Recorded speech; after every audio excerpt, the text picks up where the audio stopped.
بخاری شریف جلد نمبر 6 حدیث نمبر 6548 حضرت ابن عمر رضی اللہ تعالی عنہ سے روایت ہے، انہوں نے کہا رسول اللہ صلی اللہ علیہ وسلم نے فرمایا، جب اہل جنت جنت میں چلے جائیں گے اور اہل جہنم دوزخ میں پہنچ جائیں گے تو موت کو لایا جائے گا، پھر جنت اور دوزخ کے درمیان اسے ذبح کر دیا جائے گا۔ اس کے بعد ایک اعلان کرنے والا اعلان کرے گا، اے اہل جنت تمہیں موت نہیں آئے گی، اور اہل جہنم اب تمہیں بھی موت نہیں آئے گی۔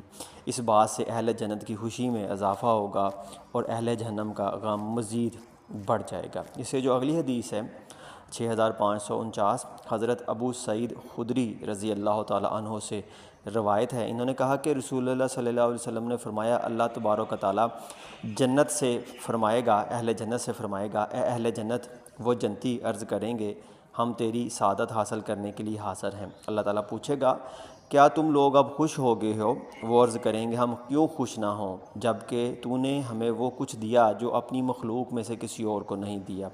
اللہ تعالیٰ فرمائے گا، میں تمہیں اس سے بھی بہتر نعمت عطا کرتا ہوں۔ وہ جنتی کہیں گے، اللہ اس سے بہتر اور کیا چیز ہو سکتی ہے؟ اللہ تعالیٰ فرمائے گا، میں تمہارے لیے اپنی رضا کو حلال کر دیا، اب میں تم پر کبھی ناراض نہیں ہوں گا۔